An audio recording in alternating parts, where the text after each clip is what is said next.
আসসালামু আলাইকুম। আজকে কোনো রেসিপি শেয়ার করছি না। আজকে শেয়ার করছি কিভাবে আমরা বাজার থেকে মাছগুলো আনার পর ডিপ ফ্রিজে সংরক্ষণ করে থাকি। আশা করছি আপনাদের ভালো লাগবে। আমার আজকে ৩ ধরনের মাছ নিয়ে এসেছিল।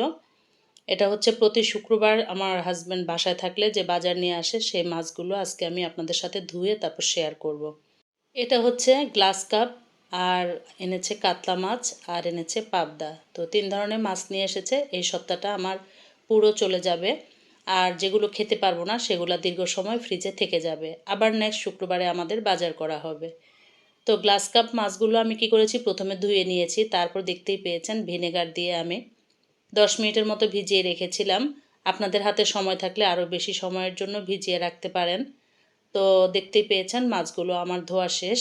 এবারে আমি এই মাছগুলোকে প্যাকেট করে রাখছি। কি প্যাকেটগুলো ব্যবহার করছি দেখুন। আমাদের বাসায় যে পোলাওর চাল নিয়ে আসে বা দুধের প্যাকেট, এ জাতীয় একটু ভারী প্যাকেটগুলোতে আমি রাখবো। তার আগে আমি মাছগুলো কিন্তু পানি ঝরিয়ে নিয়েছি। আপনারা দেখতেই পাচ্ছেন যে আমার মাছগুলো কিন্তু শুকনো। অনেক সময় ধরে আপনারা মাছগুলোকে ভিজিয়ে রেখে তারপর মাছগুলোকে ধুয়ে একটা স্ট্রেনারে রেখে দিবেন। তারপরে মাছগুলো থেকে পানি ঝরে গেলে এভাবে প্যাক করে রাখবেন। আমি এভাবেই সংগ্রহ করে থাকি। সব ধরনের মাছই আজকে কিন্তু একটু বেশি বেশি রান্না করব। সপ্তাহের প্রথম দিন যেহেতু তাজা মাছ নিয়ে এসেছে। আমি সাধারণত ফ্রিজে রাখার পরেও কিন্তু খেতে পারি না। তো আমি কি করি, যেদিন বাজার থেকে মাছ নিয়ে আসে সেদিন একটু বেশি করে রান্না করি সবগুলো আইটেম থেকে। তো দেখতেই পাচ্ছেন আমি এখন লবণ দিয়ে মাছগুলোকে ধুয়ে নিয়েছি। আর আপনারা যদি হাতের কাছে ভিনেগার না থাকে তাহলে কিন্তু লবণ দিয়েও ভিজিয়ে রাখতে পারেন। যে যত বেশি সময় ভিজিয়ে রাখতে পারেন, তবে আধা ঘন্টার বেশি ভিজানোর প্রয়োজন নেই। মাছগুলো আমি কিভাবে ধুয়ে নিচ্ছি এখন দেখুন। আমি প্রথমে লবণ দিয়ে ধুয়ে নিচ্ছি। আগে আমি শুধু পানি দিয়ে কয়েকবার ধুয়ে নিয়েছি, তারপর লবণ দিয়ে ধুয়েছি। এবারে আমি হালকা কুসুম গরম পানি ব্যবহার করব। পানিটা যেন অতিরিক্ত গরম না হয়, তাতে করে কিন্তু মাছগুলো একদম নষ্ট হয়ে যাবে, মানে খুলে খুলে যাবে। আপনারা কুসুম গরম যে পানিটা আপনারা আঙ্গুলটা ডুবিয়ে বা হাত দিয়ে মাছগুলো ধুতে পারেন এরকম পানি। তা আমি একটু দেখে নিচ্ছি যে পানিটা বেশি গরম হয়েছে কি না। যদি আপনার পানি বেশি গরম থাকে তাহলে কি করবেন, মাছের গায়ে আগে নর্মাল টেপের পানি দিয়ে নেবেন অনেকগুলো, তারপরে গরম পানিটা মিক্সড করবেন। অতিরিক্ত গরম পানি দেবার প্রয়োজন নেই। আমার কাছে কিন্তু মাছগুলো এভাবে গরম পানি, লবণ, ভিনেগার দিয়ে ধুয়ে নিতেই পছন্দ হয়। তাহলে আমি একটু খেতে পারি। আর অন্য বাসায় গেলে কিন্তু আমি মাছ খেতে গেলে 10 বার ভাবি যে খাবো কি খাবো না।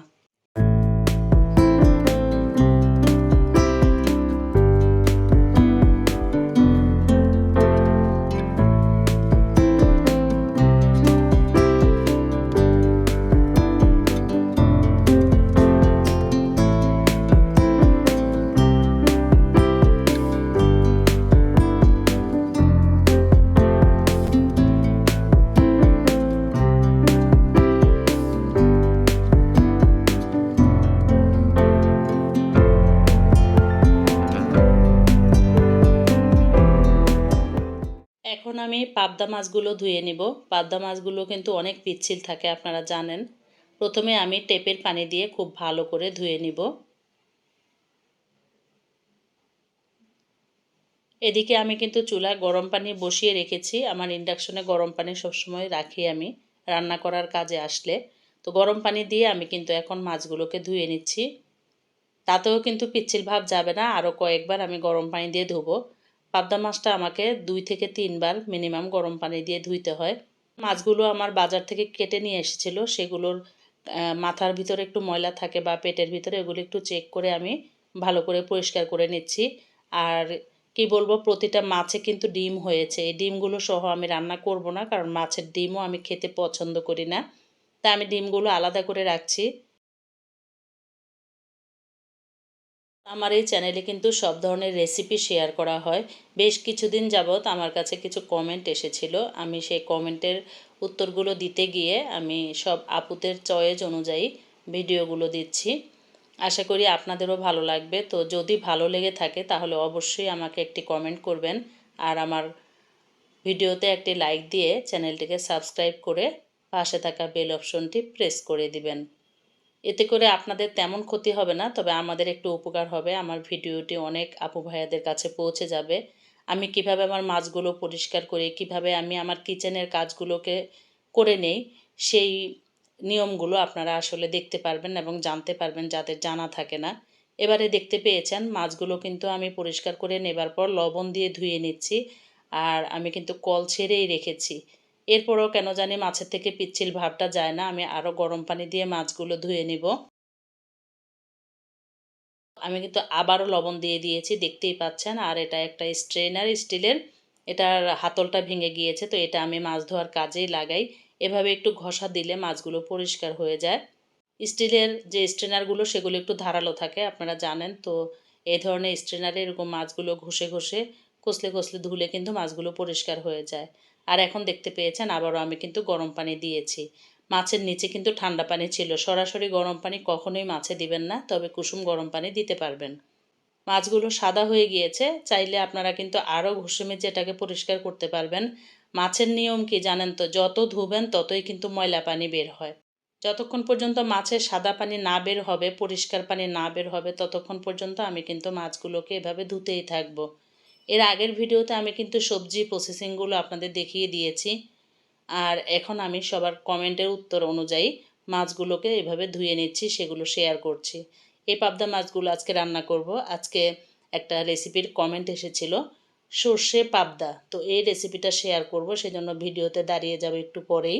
এখন আমি কাতলা মাছগুলো ধুয়ে নিচ্ছি। কাতলা মাছগুলো খুব ভালো করে প্রথমে নর্মাল পানি দিয়ে ধুয়ে নিচ্ছি, তারপরে একটু ভিনেগার দিয়ে ভিজিয়ে রাখবো, অথবা ভিনেগার না থাকলে লবণ দিয়ে ভিজিয়ে রাখবো। আপনাদের হাতের কাছে সবসময় ভিনেগার রাখার চেষ্টা করবেন, আর না থাকলে সমস্যা নেই, ভিনেগারের কাজ কিন্তু লবণ দিয়েও হবে।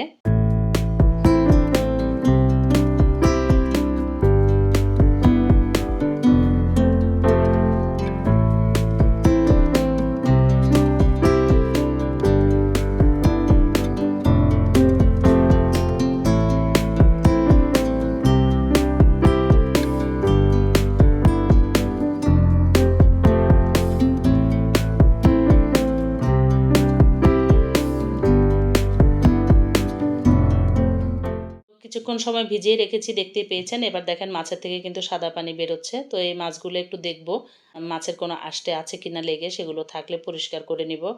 সবসময় কিন্তু আমার মাছগুলো বাজার থেকে কেটে নিয়ে আসে আমার হাজব্যান্ড।